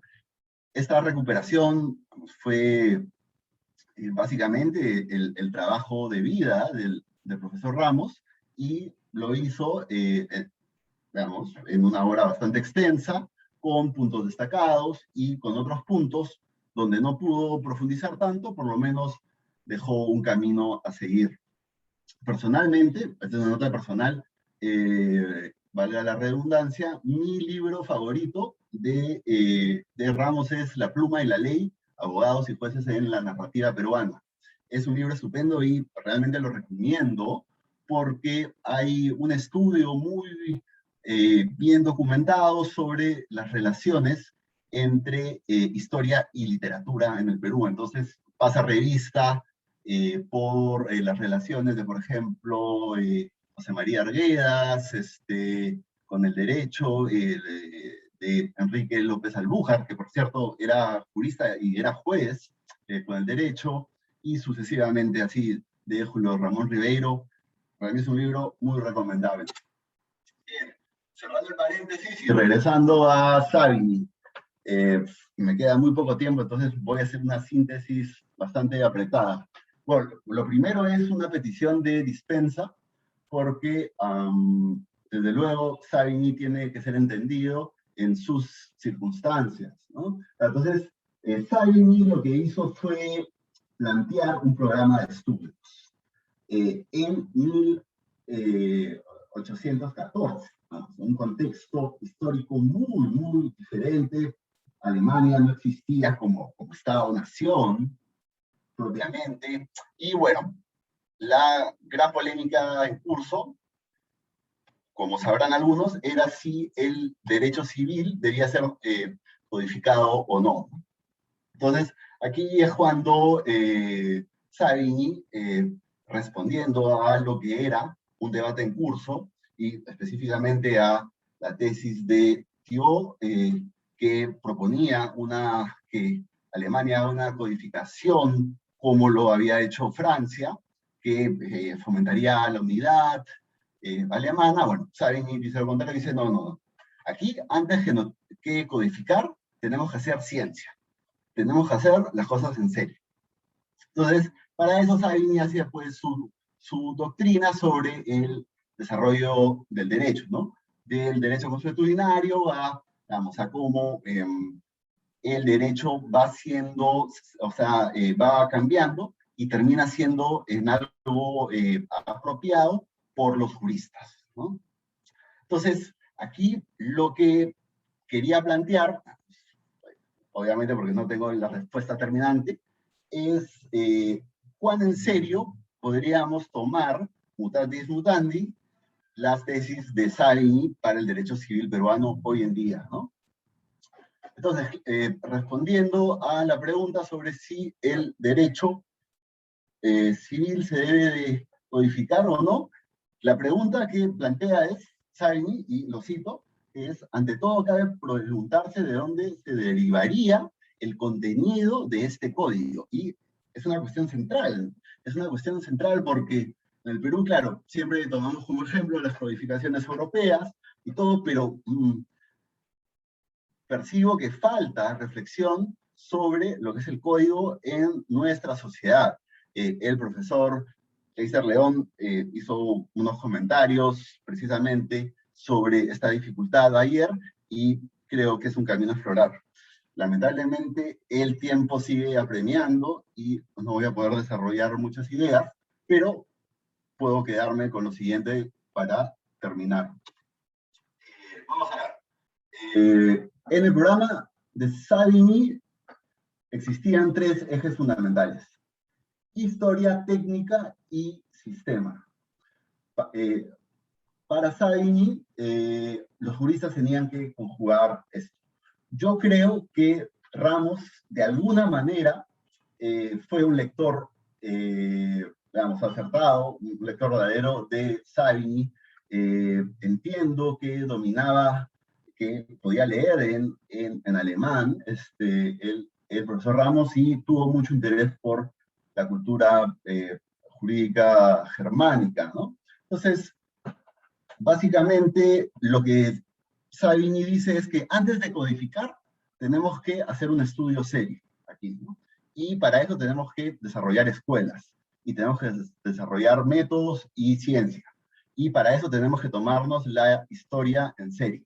Porque solo en nuestra historia vamos a poder encontrar una serie de materiales, de elementos, que son los que indican cuáles serían las mejores instituciones jurídicas para un país. Desde luego, esta es una simplificación, es algo mucho más complejo esto, y concluyo con esto. El programa de Savigny, en el fondo, lo que hace es animarnos a unir teoría y práctica. Y para mí esto es vital. Es vital porque mi interpretación es que no debe haber ninguna separación, una separación entre teoría y práctica, es decir, entre lo que es la dogmática jurídica y la realidad, lo que es el dominio intelectual del derecho y su ejercicio. ¿Por qué? Porque al final del día el derecho no solo es una cuestión de eruditos, y la historia del derecho y el dominio intelectual del derecho no debe ser una cuestión de doctos y eruditos, como lo dijo Savigny, ¿no? Concluyo con esta cita, ¿no? Que la comunidad de ciencia no debe tener lugar simplemente entre los juristas de vocación docta, entre los profesores y escritores del derecho, sino también entre los jurisconsultos prácticos. Hay que acercar ambas cosas. Savigny dice, y termino con esto, que también nuestra teoría tiene que hacerse más práctica y nuestra práctica más científica que hasta ahora. Me animo a pensar, y esta es una interpretación, que el profesor Carlos Ramos podría suscribir esta afirmación sobre cómo estudiar derecho, obviamente sin adherirse a la escuela histórica y lo que fue en su oportunidad. Pero de esta manera he querido hacer una presentación, grosso modo, de la obra del profesor Ramos y de su significación. Muchas gracias. Muchas gracias por su atención.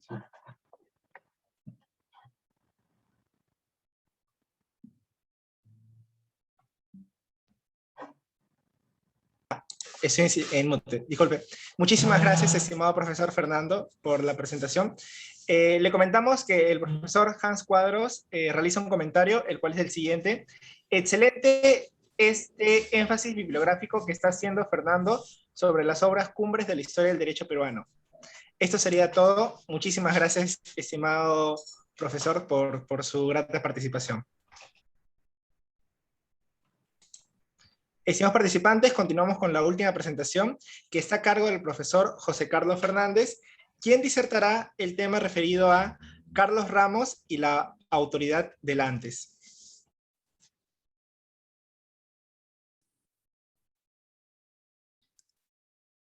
Sí, a ver. Buenas noches ya con todos. Ahí creo que, Fernando, si tienes todavía tu pantalla compartida, si la puedes cambiar. Les agradezco por la invitación y por hacer el espacio para hablar sobre el doctor Carlos Ramos y el aporte que hizo. Yo creo que todos los que hemos participado en la sesión de ayer, en la sesión de ahora, tenemos tantas cosas que contar respecto de no solamente la relación profesional, personal que hemos tenido con él, sino también, digamos, la forma en que distintas anécdotas pintan cómo era la persona del doctor en la relación tan cercana que tenía, especialmente con quienes estaban en el ámbito de la investigación. En mi caso particular, desde que estuve haciendo la tesis de licenciatura hace ya muchos años, y el apoyo que me dio para hacer una estancia de investigación en el Max Planck en Alemania cuando estaba haciendo la tesis de licenciatura, hasta ahora en el proceso de hacer el doctorado y la posibilidad de que puedas tener un respaldo, digamos, de un profesor que haya tenido la calidad y la trayectoria que ha tenido el doctor Carlos Ramos, es un lujo que hemos tenido durante todos estos años en nuestra facultad, en nuestra universidad, en general en nuestro medio jurídico, porque además no solamente hablaría de la Universidad Católica, sino en general, siendo de provincia, el doctor Carlos Ramos era alguien que tenía mucha atención a las provincias también. Justo una de las cosas que pensaba compartirles es el día que falleció el doctor, me pasó justo una nota, también una nota de una profesora principal de la Universidad de Harvard, del Departamento de Historia y de la Escuela de Derecho, y aparte de algunas notas personales, decía del doctor Carlos Ramos, habiéndose enterado del fallecimiento, sé que era una persona muy querida en Perú, aparte de intelectualmente imponente. Las palabras que utilizó una profesora de la Universidad de Harvard, lo menciono porque no sé hasta cuántas personas o cuántos juristas o cuántos académicos en nuestro medio su fallecimiento, su partida, vaya a escucharse tanto como lo que creo que se escuchó la partida del doctor Carlos Ramos, como les digo, hasta en las mejores universidades del mundo, en Estados Unidos, en Europa y lógicamente en Latinoamérica. Yo lo que les pensaba comentar es un breve comentario de algo que por circunstancias que se han dado me ha tocado compartir, desarrollar con la clase del doctor Carlos Ramos en la Facultad de Derecho. Él tenía a su cargo el curso de Sistema Romano Germánico y Derecho Anglosajón en la Facultad de Derecho, ¿no? El Departamento de Derecho me pidió encargarme de terminar de ese curso durante este semestre, y lo que pensaba comentarles es un poco de lo que yo compartí y discutí con los alumnos justamente en las semanas posteriores al fallecimiento del doctor respecto de qué significa realmente este oficio del cual hablamos tanto, que es la historia del derecho, ¿no? Y qué representaba el aporte que había tenido el doctor Carlos Ramos, ¿no? Y específicamente siendo el evento de su contribución al derecho civil, cómo estaba relacionado al derecho civil, ¿no? Y ahí les doy, digamos, la idea única, que es la que voy a comentarles, que es una idea que tal vez la voy a poner ahí para que veamos si ustedes estarán de acuerdo conmigo eh, al momento de terminar mi exposición, que es que el doctor Carlos Ramos, respecto del derecho civil, se puede decir que era aquello de lo que escribía, pero también aquello contra lo que escribía, el derecho civil, ¿no? Y ahora les voy a explicar por qué creo que también había una relación como de tensión frente al derecho civil en la obra del doctor Carlos Ramos. Les comento, la historia del derecho es un ámbito, es un enfoque que hay algunos que se quejan a veces de que no haya, por ejemplo, un curso electivo de historia del derecho en la Facultad de Derecho de la Católica, o al menos uno que se dicte permanentemente. No, yo la verdad no estoy de acuerdo con eso, porque si es que la historia del derecho se prueba como una herramienta útil, probablemente debería no ser un curso electivo solamente, sino ser uno que se utiliza en todos los cursos de derecho civil, ¿no? Como por ejemplo lo hacen algunos profesores, lo hace el profesor Leiser León, lo hace el profesor Renzo Saavedra, lo hacen algunos profesores hasta cierto punto. Entonces creo que ahí es donde se juega la utilidad de la historia del derecho, y no tanto en la necesidad de que haya un curso en específico respecto de la historia del derecho. Pero es una herramienta o es una rama que a veces se considera que está un poco relegada, ¿no? Y, lo cual es una pérdida, ¿no? Porque la verdad, y esto es una cita que utilizaba mucho el doctor Carlos Ramos, que es una de Paolo Grossi, que justamente quien me antecedió, mencionó que era alguien que tenía una biografía en algo similar a la del doctor Carlos Ramos. Esta es una cita que dice de Paolo Grossi, que hace Carlos Ramos, dice: el derecho no está escrito en un paisaje físico que espera aún una inserción humana. Está escrito en la historia, decía Pablo Grossi. No, les repito, el derecho no está escrito en un paisaje físico que espera aún una inserción humana, sino está escrito en la historia.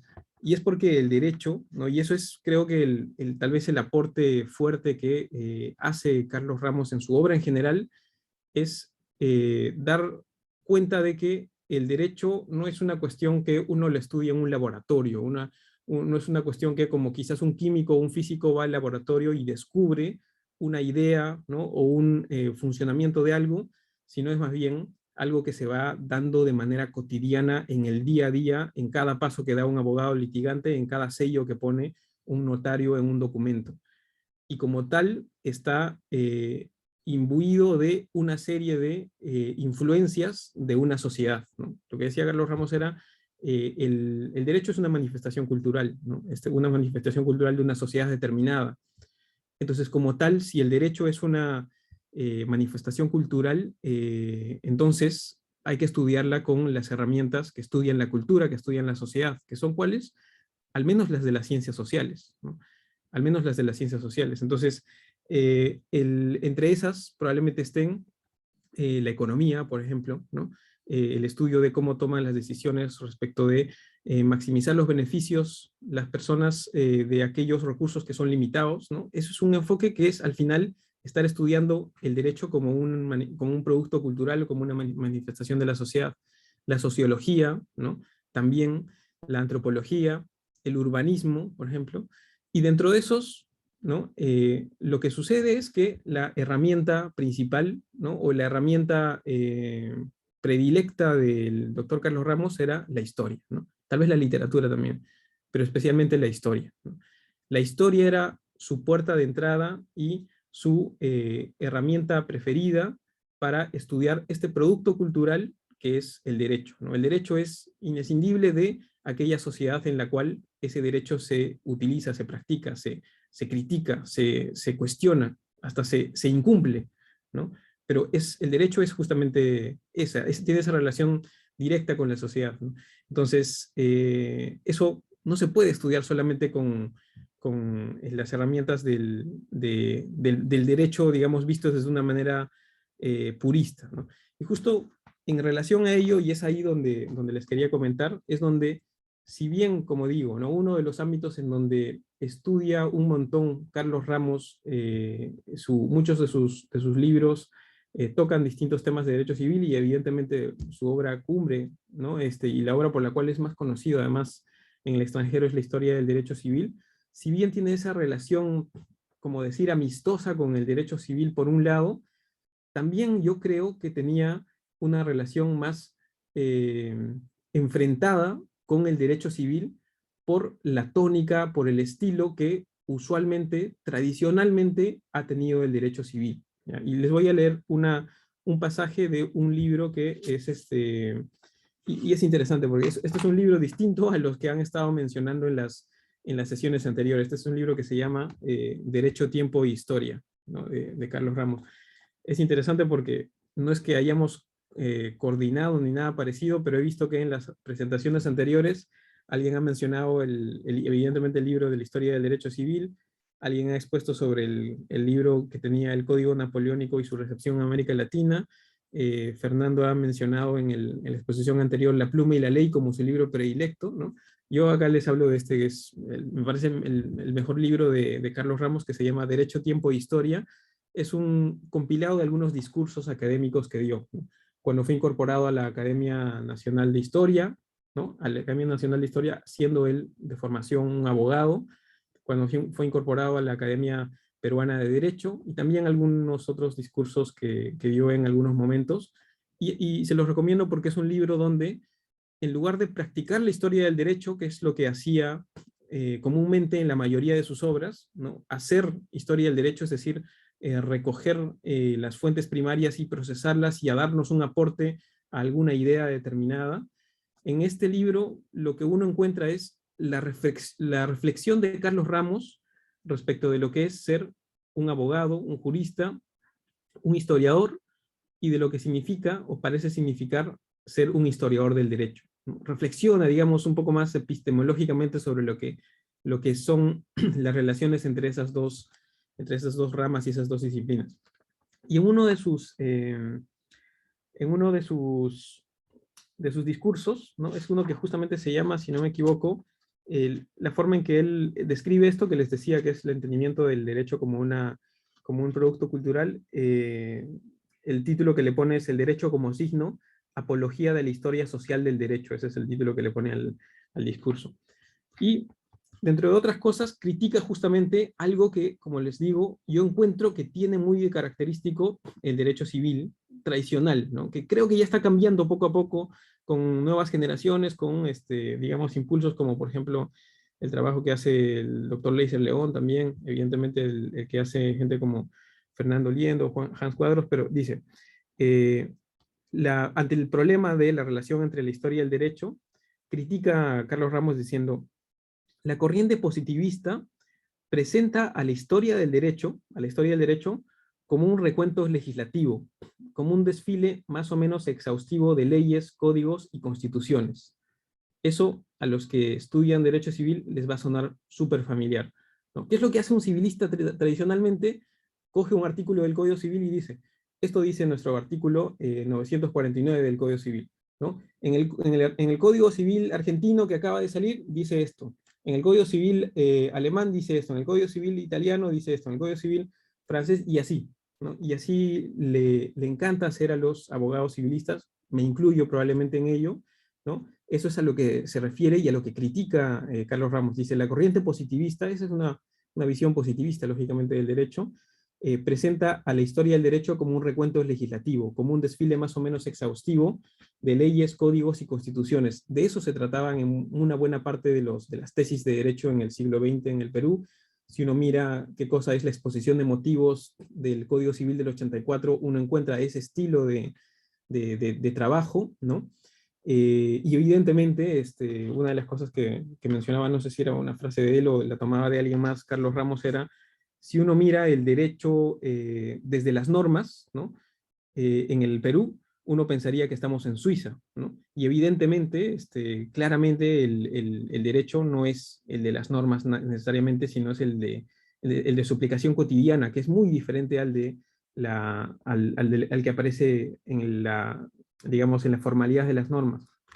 Y ante esto, contrapone su visión, que es, como les digo, lo que llama la historia social del derecho Carlos Ramos, y dice, contra esta corriente positivista se alza la historia social del derecho. Fundamentalmente, ¿qué se propone en esta escuela? Entender el derecho como fenómeno social. El derecho es un producto social, tiene una dinámica social y tiene efectos sociales muy concretos. Esta relación entre derecho y sociedad tiene que ser conocida y estudiada por el historiador del derecho, de modo que las normas, los principios, las instituciones y las ideas jurídicas operen dentro de un contexto cultural específico. Es decir, hay que ubicar culturalmente el contexto de esas normas que estamos estudiando, ¿no? Por decir, no sé, un ejemplo que se me viene a la cabeza de la especialidad que yo tengo, que es en el ámbito de los derechos reales. El Código Civil dice que para comprar una propiedad hay que hacer una compraventa, hay que aplicar el 949, hay que tal vez inscribir la propiedad en registros públicos. ¿Y cómo compra una propiedad la gente en el Perú, ¿no? Hacen ese estudio de títulos de los 10 años para que aplique la prescripción adquisitiva, aplican el 949, compran en registros. No, la gente en el Perú va y forma una asociación de vivienda, compra una membresía en esa asociación de vivienda y compra posesión, hacen una compraventa de posesión, consiguen tal vez una constancia de posesión de la municipalidad, tratan de conseguir eventualmente una titulación a través de COFOPRI o a través de un proceso de formalización, una formación de título supletorio o un proceso de prescripción adquisitiva notarial, y eventualmente así llegan a ser propietarios, eventualmente después de quizás unos 20 años o más. Así es como se compra más comúnmente la propiedad en nuestro país, ¿no? Así es como la gran parte de la ciudad de Lima, por ejemplo, se ha desarrollado. ¿Ese es el esquema de compra de propiedad del Código Civil peruano? Claramente no, y a pesar de eso, esa es la forma en que se aplica el derecho, los derechos reales, digamos, en la práctica. Eso uno lo sabe viendo el texto del Código Civil, viendo el texto de otros códigos civiles, no, eso lo revisa uno tanto por la práctica, pero cuando pase mucho tiempo más, ¿no? Cuando pasen 20 años, 30 años, 50 años, eso lo encontrarán abogados del futuro, no mirando el Código Civil del 84, ¿no? Eso lo harán mirando archivos, que eso es lo que hacen los historiadores, ¿no? Eso lo harán mirando los legajos notariales, ¿no? Los archivos de documentos, los archivos o los estatutos de las asociaciones pro vivienda. Ese revisar fuentes primarias, ¿no? Eso es lo que es ser historiador, ¿no? Y eso es lo que hacía Carlos Ramos con las fuentes que él solía revisar, ¿no? Que eran otros archivos, otras fuentes distintas, pero que es en eso básicamente donde creo que estaba el aporte que él hacía, ¿no? Y es básicamente eso lo que creo que es el aporte que tenía Carlos Ramos ya en los tiempos más recientes, un paso más allá, ¿no? de esto que era la historia social del derecho. Era un tema que lo había estado dialogando con él y lo había estado conversando, que es que incluso la relación entre la historia y el derecho, y eso es un último apunte que les hago y con eso ya termino, tenía una posición privilegiada adicional a la que les acabo de comentar. Lo que les acabo de comentar afirma que justamente desde este punto de vista el derecho tiene que estudiarse, analizarse, ¿no? Con la historia, pero no solamente con la historia, sino también con la sociología, con la economía, con la antropología, con las ciencias políticas, ¿no? Pero la relación entre el derecho y la historia tiene un paso adicional que la hace una relación especialmente privilegiada, y que es ya una cuestión que lo dejo para quizás alguna otra ocasión y revisarlo y desarrollarlo con más detalle, que es lo que yo llamo la autoridad del antes, y que es una cuestión bien específica, que es que por alguna razón, quién sabe cuál sea, mientras más va pasando el tiempo con algo, mientras más va permaneciendo algo en la sociedad, va teniendo algo de juridicidad, va sintiéndose como algo legal, va empezando a formarse eso que es justo uno de los requisitos de la costumbre, que es la conciencia de juridicidad, ¿no? Uno de los ejemplos más clásicos de eso es la prescripción adquisitiva de dominio.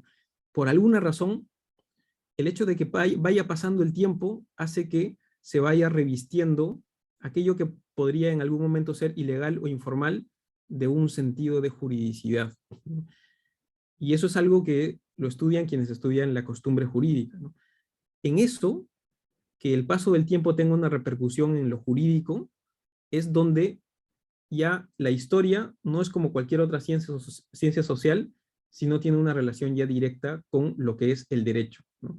Ahí estamos hablando del derecho en la costumbre, ¿no? El derecho en los ritos, ¿no? Y eso es, por cierto, además las lecturas que he encontrado en el curso del doctor Carlos Ramos que les dejaba a los alumnos. Probablemente es un material que lo habían trabajado con José Cornejo y con Hans Cuadros, y que es lo que uno encuentra cuando uno lee a Paolo Grossi, cuando uno lee a Harold Berman, cuando uno mira cómo era el derecho consuetudinario de los pueblos germánicos, que es como le ponen el título en este tema. Es eso el derecho en muchas partes, es decir, esa suerte de que hay un sentimiento de jurídico de algo que va dándose en el tiempo y que eventualmente se consolida con ya una norma jurídica, pero que viene ya de manera posterior. Eso, ¿no? Que yo le llamo la autoridad del antes, ¿no? Que es un trabajo que está en proceso, que es uno que habíamos empezado a dialogar con el doctor Carlos Ramos y que lamentablemente no le hemos llegado a terminar, que es un término que además el otro día Hans Cuadros me decía, un término equivalente a lo que acabo de decir, que es la autoridad del antes, que es la seguridad de la permanencia, que es una distinta forma de describir exactamente esto mismo. Es algo que ya es un aspecto que hace además que la historia y el derecho estén especialmente relacionados, ¿no? Eso tal vez para los abogados más positivistas del derecho civil o del derecho europeo continental no sea un poco más difícil de entender. Eso es más claramente evidente en el common law, ¿no? Donde el precedente, lo hecho antes, ¿no? Es básicamente el derecho, ¿no? Lo que viene de atrás, ¿no? Eso es en buena cuenta el derecho. El derecho podría uno decir que es el tiempo, ¿no? Eso es lo que, digamos, creo que nos enseña Carlos Ramos, lo que nos ha enseñado Carlos Ramos y lo que todavía creo que tenemos que practicar y plasmar, yo creo que en nuestras clases, en nuestros cursos de derecho civil, y cuestionar en todo lo posible, ¿no? Esa visión un poco más purista, positivista, de laboratorio, ¿no? Del derecho civil que en buena parte existe en nuestro medio. Y eso es básicamente lo que les quería comentar. Eso, ¿no? De nuevo, hay que plasmarlo en distintos espacios. Por ejemplo, cómo hacer que cuando se planteen reformas del Código Civil no tengamos ese enfoque que les acabo de comentar, sino incorporemos el punto de vista antropológico, sociológico y de la historia del derecho, ¿no? Ese es un desafío que tenemos y seguro que muchos de los que han estado participando en estas sesiones y los que están escuchando puedan plasmarlo también en su trabajo, en su práctica y eventualmente en las clases y en el ámbito académico. Así que bueno, lo dejo ahí y gracias de nuevo por la atención y bueno, les quedo también ahí a disposición si hubiera algún aporte o alguna pregunta. Muchísimas gracias, estimado profesor Fernández, por el desarrollo del tema. Hay un comentario que realiza el profesor Hans Cuadros respecto a su participación, que nos comenta: el método histórico se puede aplicar en diversos cursos, otra cosa vendría a ser la historia del derecho peruano como curso. ¿Va a realizar algún comentario, profesor Fernández?